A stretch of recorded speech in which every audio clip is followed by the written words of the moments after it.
انا نفسي حد يفهمني الزمالك النهارده كان بيعمل امام المصري. احنا شفنا النهارده مش لاعب، شفنا اداء مغزي. الجماهير اللي رايحه الجماهير اللي رايحه ودبه مشوار في التلج اللي احنا قاعدين في بيوتنا وسعانين.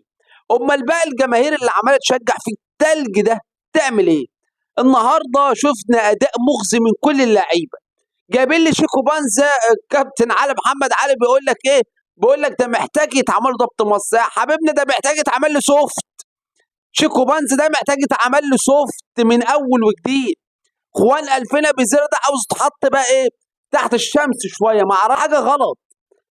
وده الدباغ نزل قلنا يمكن ما عملش حاجه. اسمه ايه ده؟ كايد ابراهيم كايد ولا اسمه كايد ده؟ تحس كابتن علي محمد علي المعالج بيقول لك ايه؟ ده صانع العاب، ده صانع العاب للمصري مش للزمالك.